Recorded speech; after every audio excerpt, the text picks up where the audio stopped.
Hello guys, welcome back to the Ayurveda channel. Hope you guys are doing well. आज का जो हमारा video lecture होगा वो हमारा सुश्रुत निदान का 10th अध्याय जो कि है विसर्प नाड़ी स्तन रोग निदान। प्रीवियसली हमने 1 to 9 चैप्टर्स कंप्लीट कर लिए हैं। अगर आप लोगों ने उसे अभी तक नहीं देखा है तो आप हमारे चैनल पे जाके सुश्रुत निदान के प्लेलिस्ट में उसे विजिट कर सकते हैं, जिसका लिंक आपको नीचे डिस्क्रिप्शन बॉक्स में भी मिल जाएगा। और हमने सुश्रुत सूत्र स्थान भी स्टार्ट कर दिया है, उसका भी लिंक आपको नीचे डिस्क्रिप्शन बॉक्स में मिल जाएगा। तो बढ़ते हैं आगे हमारे आज के टॉपिक पर जो है विसर्प नाड़ी स्तन रोग निदान, जो कि है 10th अध्याय। तो सबसे पहले आप तीसरा नंबर श्लोक देखेंगे। यहाँ पे देखिए, त्वग मांस शोणित गता कुपितस्तु दोषा सर्वांग सारिणाम स्थित आत्मलिंगम कुर्वन्ति विस्तृत अनुन्मत आशु शोफम तम सर्वतो विसरनाच विसर्पम आहु। ठीक है, तो ये श्लोक आपने देखा, इसमें क्या अर्थ है? यहाँ पे देखिए लिखा है त्वग मांस शोणित गता। क्या होता है जब हम मिथ्य आहार विहार का सेवन करते हैं तो क्या होगा? वातादि दोष प्रकोपित होगा और कहाँ किसको दूषित करेगा? त्वग मांस शोणित गता। तो आपको यहाँ पे लिखना है कि यहाँ दूष्य क्या है? त्वग मांस शोणित गता। ठीक है, तो अच्छा है मांस है शोणित गता, तो यहाँ पे क्या करेगा? वो कुपित करेगा दोष। तो देखिए त्वग मांस शोणित गता कुप्यस्तु दोषा सर्वांग सारिणाम स्थित आत्मलिंगम। और जब वो इन सब में जाके दूषित करता है तो सभी अंगों में फैलने वाला होता है। देखिए सर्वांग सारिणाम स्थित, वो किसी एक जगह पे नहीं, सर्वांग पूरे शरीर में आश्रित करता है, किसी एक जगह को लेकर आश्रित नहीं करता। और क्या बताया कि आत्मलिंगम मतलब कि वो जो होता है जो भी दोष के हिसाब से वो अपना लक्षण उत्पन्न करता है। ठीक है, तो ये चीज यहाँ पे बताई है कि जब हम मिथ्या आहार विहार का सेवन करते हैं तो क्या होता है? वातादि दोष प्रकोपित होगा, वो त्वचा मांस शोणित को दूषित करके दूषित करता है और फिर सर्वांग पूरे शरीर में जाकर वो आश्रित करता है और अपने दोष के अनुसार वो लक्षण उत्पन्न करता है। फिर देखिए कुर्वन्ति विस्तृत अनुन्मत आशु। क्या बताया है कि ये जो अपने अपने दोषों के लक्षण, और ये विस्तृत होता है और अनुन्मत मतलब कि जो होता है वो अल्प उभार वाला होता है। आशु मतलब बहुत शीघ्रता से वो फैलता है। ठीक है, विसर्प क्या होता है? सर्प। विसर्प में जो सर्प है इसका क्या अर्थ होता है कि सर्प के जैसे एकदम शीघ्रता से फैलने वाला होता है, लेकिन अल्प उभार वाला। विस्तृत होगा, अनुन्नत मतलब बहुत अल्प उभार वाला होगा, और आशु शीघ्रता से पैदा करता है। शोफम तम, और जो होता है शीघ्रता से अल्प उभार वाला शोथ उत्पन्न करता है। ठीक है, उन्नत अनुन्नत क्या है? विस्तृत होता है, अल्प उभार वाला शोथ उत्पन्न करता है, और आशु मतलब बहुत शीघ्रता से पैदा करता है। सर्वतो विसरनाच विसर्पम आहु मतलब सभी शरीर में जो होता है चारों ओर फैलने वाला होता है, इसीलिए हम इसे क्या कहते हैं? इसे हम विसर्प कहते हैं। ठीक है, तो ये श्लोक में यही बताया है कि दूष्य क्या होता है, कहाँ पे जाता है, एक जगह आश्रित नहीं रहता, पूरे शरीर में फैलने वाला रहता है। और कैसा होता है? विस्तृत अनुन्नत आशु मतलब विस्तृत रहता है और अल्प उभार वाला शोथ रहता है। अनुन्नत शोफम अल्प उभार वाला, और आशु बहुत शीघ्रता से पैदा करता है और सभी शरीर में जाने वाले के कारण, सभी शरीर में बहुत तेजी से फैलने के कारण इसे क्या कहते हैं? विसर्प कहते हैं। ठीक है, फिर हम देखेंगे 4th नंबर श्लोक। यहाँ पे क्या बताया है? देखिए यहाँ पे बताया है टाइप्स के बारे में। विसर्प के 5 टाइप्स हैं। ठीक है, कौन से पृथक पृथक दोष के अनुसार वातज पित्तज कफज, एक है तीनों दोष का मिला के सन्निपातज, और एक है शतज। ठीक है, तो ये 5 टाइप्स है, आप लोग इसको लिख लेंगे बुक के टॉप पे। 5 टाइप्स है, वातज पित्तज कफज, एक तीनों को मिला के एक सन्निपातज और एक शतज होता है। ठीक है, तो अब हम प्रत्येक दोष के अनुसार उसके लक्षण देखेंगे। तो सबसे पहले यहाँ पे जो होता है वातज विसर्प के बारे में वर्णन किया है। यहाँ पे क्या बताया है देखेंगे श्लोक नंबर 4 में। यहाँ पे देखिए, वातात्मको असित मृदु परुष अंग मर्द स्तंभेत तोद पवन ज्वर लिंग युक्ता गंडेर यदा तो विषमेर अति दुष्यत्वात् युक्त स एवं कथिता खलु वर्जनीय। इसका क्या अर्थ है देखेंगे। वात में क्या लक्षण बताया कि जो वात वाला होगा वो असित होगा। ठीक है, सित क्या होता है? मतलब श्वेत होता है। असित क्या होता है? मतलब वो कृष्ण होगा। तो जो असित हो और कैसा हो? मृदु हो। असित मतलब कृष्ण, मृदु मतलब सॉफ्ट, परुष मतलब कठोर खुरदुरा, अंगमर्द उत्पन्न करेगा, स्तंभत। ठीक है, और यहाँ पे तोद क्या हो? सुई चुभने जैसी पीड़ा और ज्वर वाले लक्षण युक्त होता है। ठीक है, लेकिन जब वो जो दोष ऊपर बताए थे क्या थे?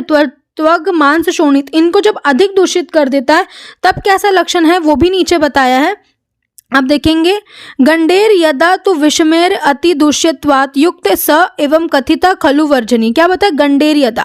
गंडेर यदा यहाँ पे क्या बताया? विषम होगा, गंडो मतलब बहुत सारे ऐसे चक्कते युक्त गंडो, विषम गंडो से युक्त होता है, तब वो चिकित्सा के लिए क्या बताया? वर्जनीय बताया। ठीक है, तो यहाँ पे पहले नॉर्मल वातज विसर्प के लिए बताया। अब आपको कोई बोले कि जो परुष हो, अंगमर्द उत्पन्न करे, तो सुई चुभने जैसी पीड़ा, और पवन वातज ज्वर उत्पन्न करे, वो कैसा लक्षण होगा? आप देख के ही समझ जाएंगे कि वो वातज लक्षण वाला है। इंपॉर्टेंट क्या है? जब वो एकदम जो सारी दूषियों को जो होता है अधिक दूषित कर देता है, तब वो कैसा लक्षण उत्पन्न करता है? गंडेर यदा तु विषमेर अति दूष्यत्वा युक्त। गंडेर यदा मतलब जो होता है विषम गंडों के, मतलब कई सारे जो होते हैं विषम गंडों से युक्त, विस्फोट से जब युक्त हो जाता है, तब उसको जो है चिकित्सा के लिए वर्जनीय बताया। ठीक है, तो ये आपको नॉर्मल लक्षण याद करना है, लेकिन यहाँ पे ये वर्ड यूज किया गंडेर यदा। इसके लिए अगर आए कि गंडेर यदा किस विसर्प का लक्षण है, कब जब वो वर्जनीय होता है, तो आपको ये पता होना चाहिए कि वो वातज वाला है। ठीक है, फिर यहाँ पे देखिए आप पित्तज विसर्प के लिए क्या लक्षण बताया। पित्तज विसर्प के लिए पित्त आत्मको द्रुत गति ज्वर दाह पाक स्फोट प्रभेद बहुला शत प्रकाशा दोष प्रवृद्ध हित मांस सिरो यदा स्यात् श्रोतोज कदर्म निभो न तदा स सिद्ध्यते। क्या बताया यहाँ पे कि जो पित्तज विसर्प होगा वो कैसा होगा? द्रुत गति। द्रुत गति का क्या अर्थ होता है? बहुत तेजी से फैलने वाला होगा। ज्वर, दाह, पाक, स्फोट, और यहाँ पे जो होता है फोड़े फुंसियों से युक्त ऐसा होगा। और कैसा बताया यहाँ पे? शतज प्रकाश। शतज प्रकाश के लिए क्या बताया? नीचे विमर्श में देखिए वो कैसा होगा? द्रुत गति मतलब बहुत शीघ्रता से फैलने वाला होगा। ज्वर, दाह, पाक, अनेक प्रकार के स्फोट, फोड़े फुंसियों से युक्त, और शतज प्रकाश मतलब लाल रक्त युक्त, रक्त के समान कैसा होगा? लाल वर्ण सा। रक्त के समान जो होता है वो कैसा होगा? लाल रंग सा होगा। इसको जो होता है पित्तज विसर्प के लक्षण बताया। ठीक है, तो पित्तज विसर्प के लिए ये सारे लक्षण, अगर ज्वर, दाह, पाक, स्फोट आ जाएगा, द्रुत गति मतलब बहुत शीघ्रता से फैलने वाला, आप देखते ही समझ जाएंगे कि वो किसके लिए? पित्तज विसर्प के लिए। लेकिन जो शतज प्रकाश है, आप इसको हाईलाइट करेंगे कि जो शतज विसर्प है और शतज प्रकाश, इन ये एक ही का लक्षण नहीं है। शतज प्रकाश पित्तज का लक्षण है, शतज विसर्प अभी नीचे आएगा उसके अलग लक्षण है। ठीक है, तो ये आपको याद रखना है। ऊपर वातज विसर्प के लिए क्या था? जब वो दोष अधिक त्वचा रक्त मांस में दूषित कर देता है, तो गंडेर यदा था। गंडेर यदा किसका? वातज का था। और शतज प्रकाश जो था पित्तज के लिए दिया है। लेकिन जब दोष जो होता है, वही चीज बताएं यहाँ पे कि जब दोष जो होता है मांस सीरा इन सबको अधिक जब नष्ट करने लगता है, तो कैसे? दोष प्रवृद्ध हित मांस सिरो यदा स्यात् श्रोतोज कदर्म निभो। श्रोतोज कदर्म निभो में क्या बताया है? यहाँ पे जो श्रोतोज है इसका क्या अर्थ होता है? श्रोतांजन। श्रोतांजन कैसा होता है? कृष्ण अंजन। श्रोतांजन कृष्ण अंजन नहीं किए, तो जो कृष्ण अंजन के समान, और कदर्म, कदर्म क्या होता है? कीचड़। कीचड़ से युक्त होता है, तब उसकी चिकित्सा नहीं करनी चाहिए। चिकित्सा से वो ठीक नहीं होता। ठीक है, न तदा स सिद्ध्यते, कि मतलब जब वो श्रोतोज कदर्म निभो मतलब श्रोतोज मतलब कृष्णांजन के समान, और कदर्म मतलब कीचड़ के समान जब वो विसर्प हो जाए, तब वो चिकित्सा से ठीक नहीं होता। ठीक है, ऊपर वातज के लिए क्या बताया था? गंडेर यदा, नीचे शतज प्रकाश बताया। ठीक है, यहाँ पे क्या बताया? ऊपर गंडेर यदा था, यहाँ पे श्रोतोज कदर्म निभो मतलब कि कृष्ण अंजन और कदर्म कीचड़ के समान जब हो जाए तो चिकित्सा से ठीक नहीं होगा। तो ये था पित्तज के लिए। अब देखेंगे कफज विसर्प के लिए क्या बताया है। यहाँ पे देखिए श्लेष्म आत्म का सरति मंद अशीघ्र पाका स्निग्ध सित श्वयतुर अल्प उग्र कंडू। क्या बताया है कि जो श्लेष्म वाला रहेगा वो कैसा रहेगा? मंद होगा और अशीघ्र पाका। ये शीघ्र पाका नहीं है, आप ये जब इसको संधि विच्छेद करेंगे तो वो अशीघ्र पाका है, मतलब कि वो जल्दी पकता नहीं है। ठीक है, मंद होगा, धीरे धीरे फैलने वाला, और अशीघ्र पाक मतलब अशीघ्र है कि वो जल्दी नहीं पकेगा। स्निग्ध चिकना होगा। सित होगा, सित मैंने क्या बताया था? श्वेत। और असित क्या होता है? कृष्ण। असित किसके लिए बताया था? वातज के लिए बताया था। और यहाँ पे सित किसके लिए बताया? कफज के लिए। सित होगा श्वेतु, देखिए श्वेत शोथयुक्त होगा, मतलब श्वेत सित श्वेतु होगा कि मतलब श्वेत कलर का शोथ होगा। और यहाँ पे अल्प पीड़ादायक होगा। और उग्र कंडु किसका लक्षण है? कफज का है। तो जब आप ये देखेंगे आप समझ जाएंगे कि कफज विसर्प। लेकिन आपको क्या याद रखना है?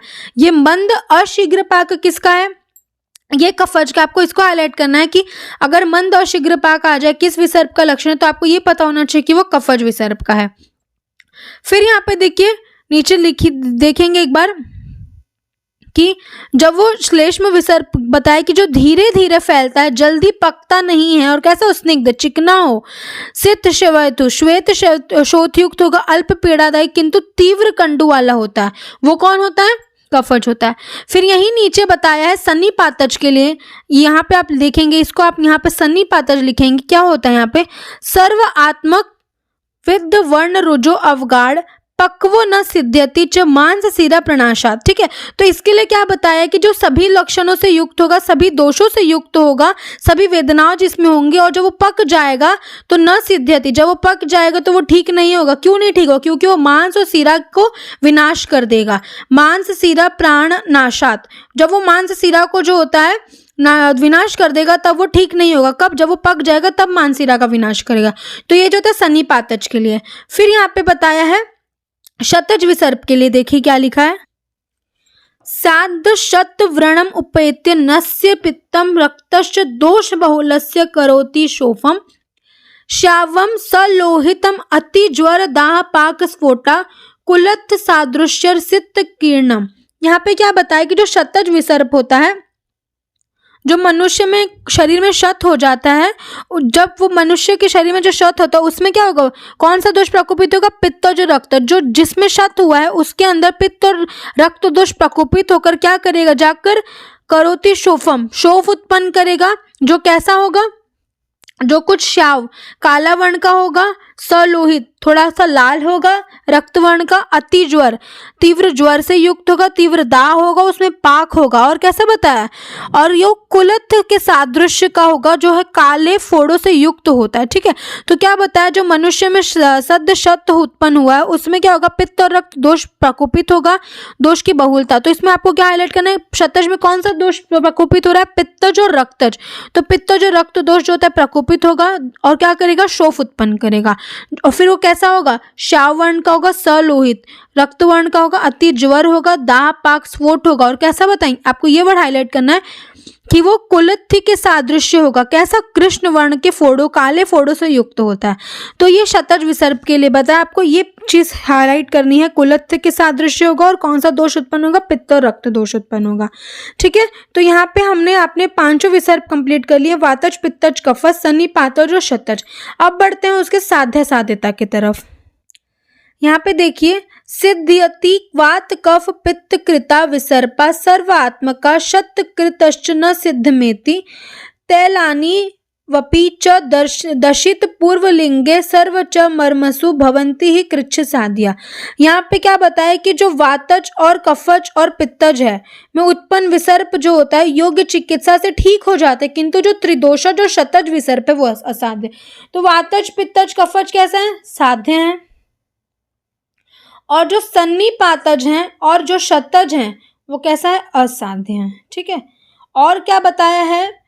पूर्व में कहे लक्षणों से युक्त पित्तज और वातक एवं मर्म स्थानों में उत्पन्न। यहाँ पे क्या बताया? जो पूर्व में लक्षण युक्त, जो हमने जब पहले पढ़ा था कि वातज, पित्तज और कफज में जब वो अंदर जो दूष्य है उसको जब अधिक दूषित कर देता है, तो वातज में गंडेरी अदा था, पित्तज में क्या था? श्रोतोज कदर्म निभो, और रक्त कफज में क्या था? कि मांस सिरा मंद शीघ्र पाकी, और सन्निपातज में क्या था? मांस सिरा को विनाश करने वाला।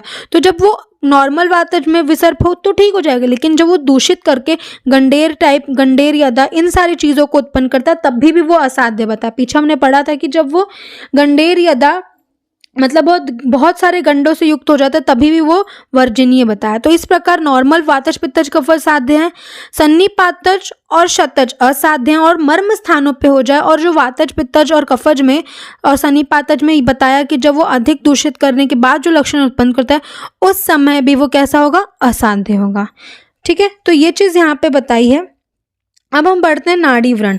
चैप्टर का क्या नाम था? विसर्प नाड़ी स्तन रोग।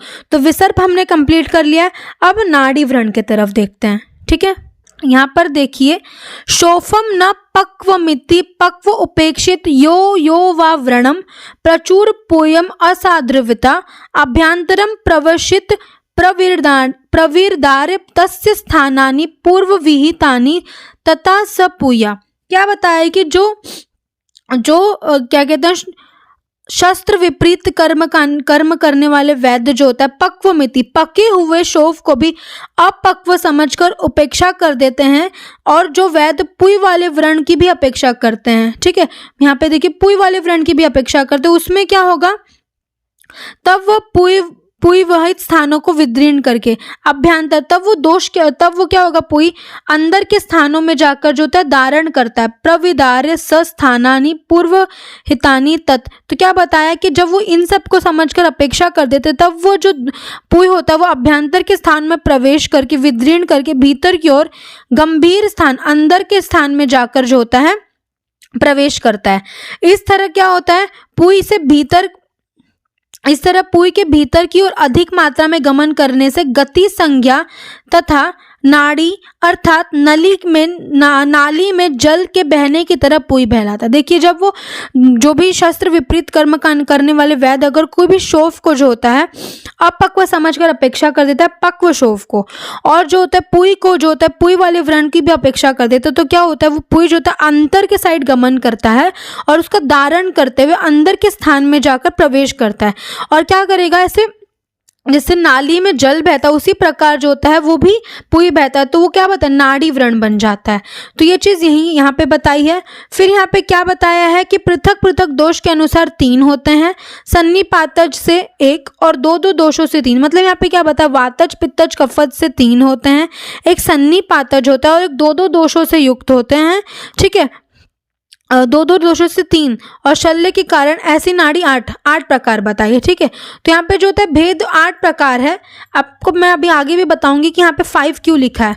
वैसे तो ये 5 है, लेकिन जब यहाँ पे 8 आएगा, यहाँ पे लिखिए 8 भी लिखा है और 5 भी है, तो जब 8 आएगा और 5 आएगा MCQs में, तो अगर सबसे पहले आपको 8 दिखेगा तो आपको 8 आंसर करना है, लेकिन अगर 8 और 5 बोथ रहेगा तो आपको बोथ करना है। ठीक है, तो आगे देखते हैं। तो यहाँ पे पृथक पृथक दोष के अनुसार जो था उसकी लक्षण बताया। सबसे पहले वातज नाड़ी के लिए बताया है कि तत्र अनिल परुष सूक्ष्म मुखी सशूला फेन अनुविधम अधिकम स्रवती शपायाम।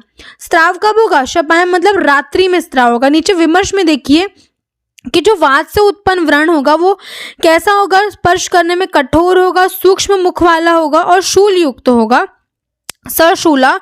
और यहाँ पे बताया रात्रि के समय कैसा होगा, फेन युक्त स्त्राव अधिक होगा।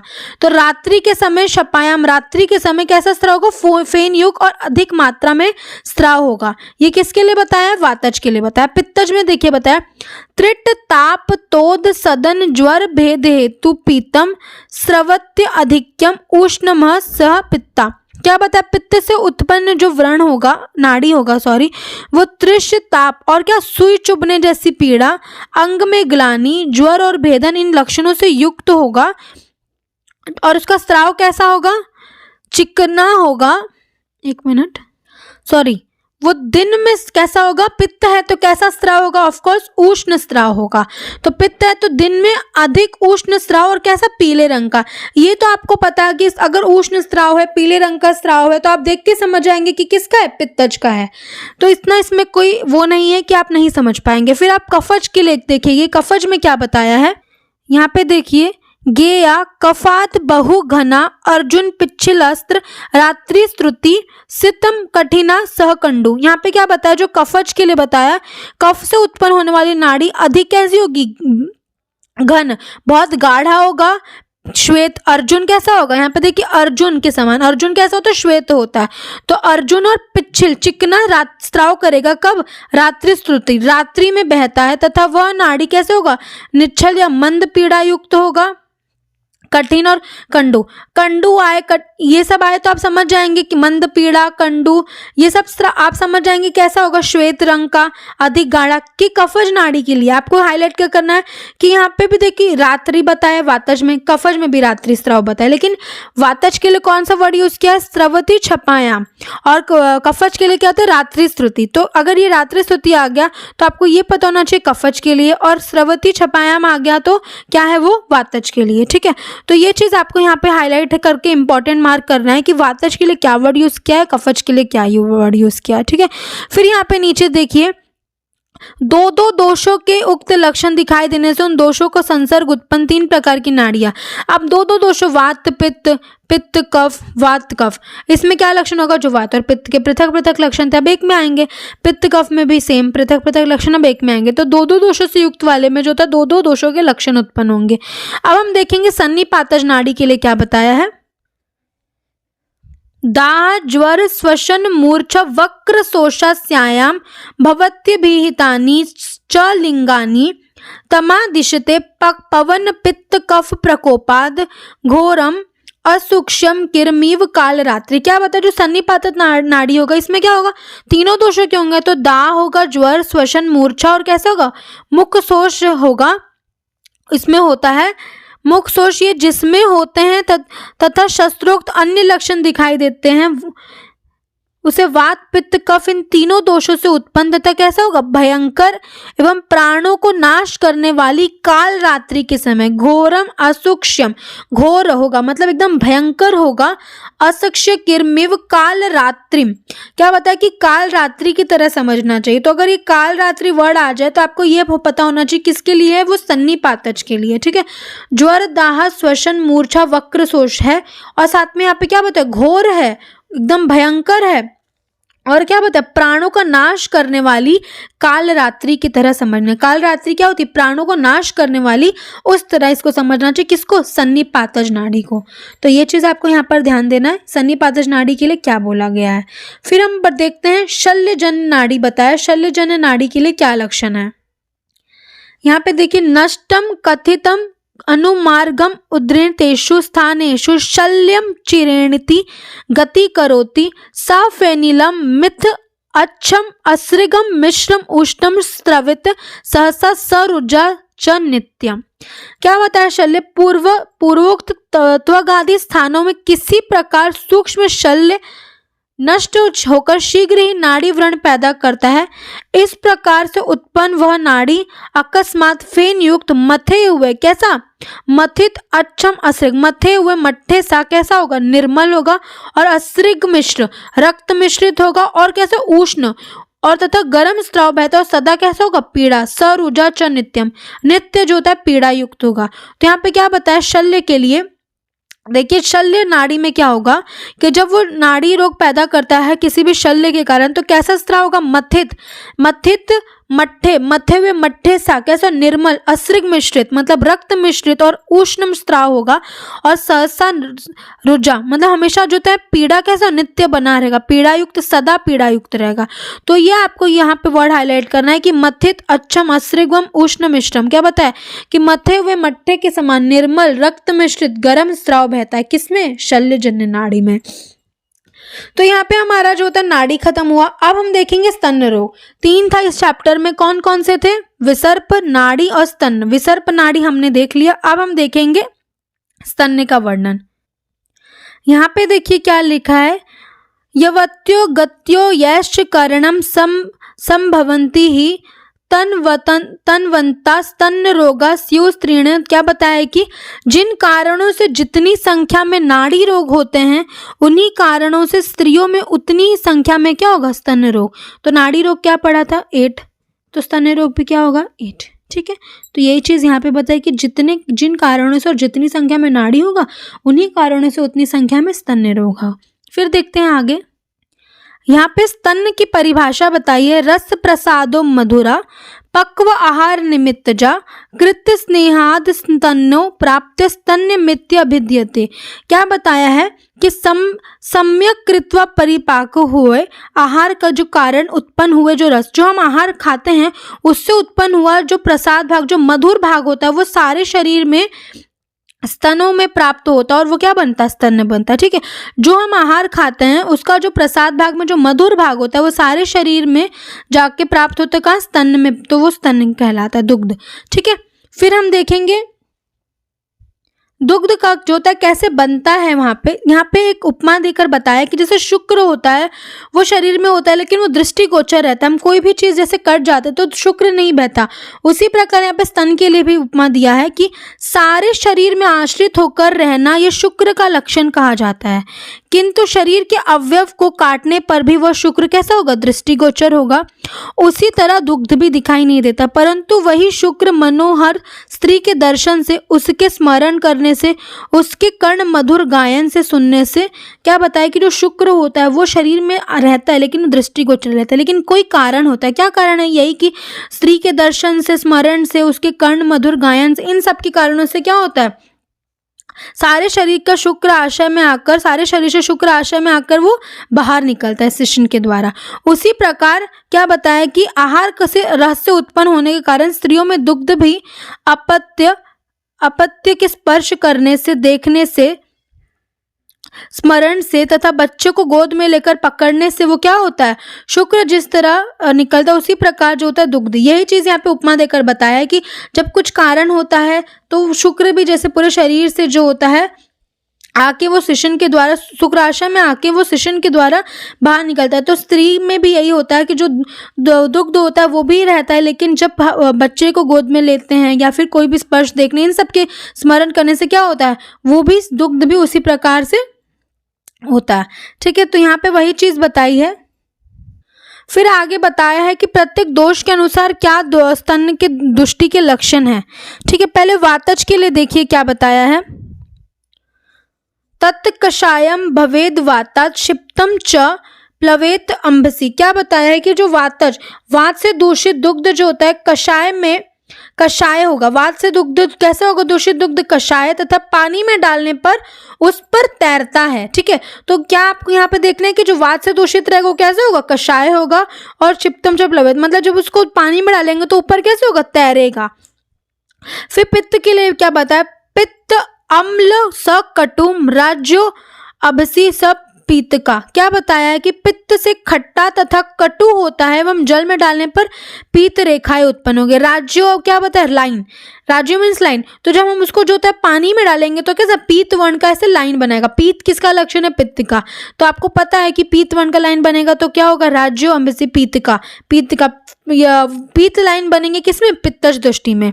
फिर कफज के लिए क्या बताया, कफात घनम पिच्छिलम च जले च आप्यवसित। क्या बताया है कि जो कफज वाला होता है, कफ से दूषित दुग्ध गाढ़ा होगा, घन, पिच्छिल होगा, चिपचिपा, और जल में डालने से पात्र के नीचे चला जाता है, क्योंकि कफ वाला दुग्ध कैसा होगा, गुरु होगा, तो जब हम डालेंगे जल में तो पात्र के नीचे आएगा।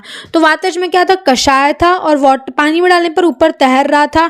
फिर पित्तज में क्या बताया था, अम्ल है, कटु है, राज्यो अभिसी पीत का, पी येलो लाइन्स बनते हैं। कफज में क्या बताया कि वो जो होता है घन है, पिच्छिल, और जल में डालने पर नीचे बैठ जाता है। और सर्व दृष्टि से होगा, सभी मतलब सन्निपातज होगा तो सभी दोषों से युक्त रहेगा।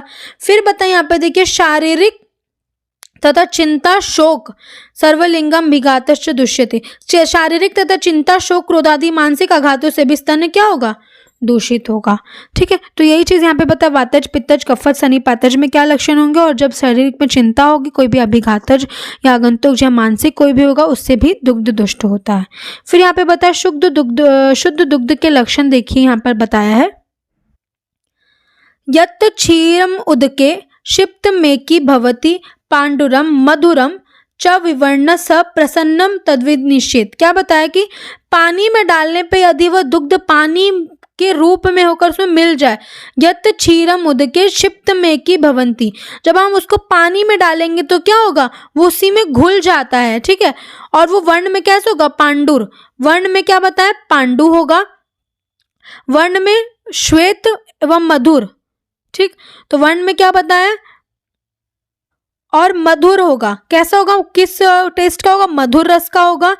और च अविवर्ण मतलब जो होता है विकृत वर्ण से रहित, जो उसका नॉर्मल वर्ण बताया उससे अलग होगा। सप्रसन्नम, उसे प्रसन्न शुद्ध दुग्ध कहा जाता है। ठीक है, तो क्या बताया कि यत् क्षीरम उदके क्षिप्त मेकी मतलब जो होता है पानी में डालने पर घुल जाए पूरी तरीके से, वर्ण उसका पांडु बताया, और रस में मधुर होता है, और विकृत वर्ण से रहित हो, ये जो होता है शुद्ध दुग्ध के लक्षण बताया है।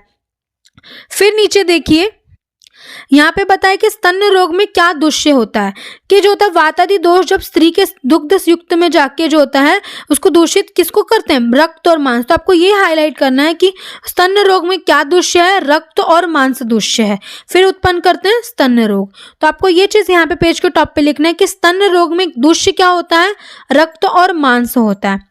फिर देखिए जो पीछे मैं बता रही थी कि 8-10-5 उसमें क्या है, रक्त से उत्पन्न विद्रदी को छोड़कर अन्य बाह्य विद्रदी लक्षण के समान उन 5 स्तन रोग को उत्पन्न करते, 5 स्तन रोग के समान होते हैं। ठीक है, पीछे स्तन रोग के 8 बताए थे, क्या बोला था, जो विसर्प के हैं वही स्तन का था, तो नाड़ी के। अब यहाँ पे देखिए 5 बताए, तो यहाँ पे आपको कंफ्यूज नहीं होना कि 5 आएगा कि 8। अगर पहले ऑप्शन में 8 है तो आप 8 टिक करेंगे, अगर नीचे कोई ऑप्शन है जिसमें दोनों दिया है, बोथ दिया है 8 और 5, तो आपको वो टिक करना है। ठीक है, तो आई होप आप लोगों को अच्छे से समझ आ गया होगा। यहाँ पे हमारा चैप्टर खत्म होता है। अगर आप लोगों को किसी भी प्रकार का डाउट है तो आप नीचे कमेंट सेक्शन में पूछ सकते हैं, या फिर आप हमारे Instagram page the Ayurveda channel, जिसका लिंक आपको नीचे डिस्क्रिप्शन बॉक्स में मिल जाएगा, वहाँ जाके आप हमें फॉलो कर सकते हैं और आप हमें वहाँ DM कर सकते हैं अगर आपकी कोई भी क्वेरी होगी। Thank you for watching. Please like, share and subscribe.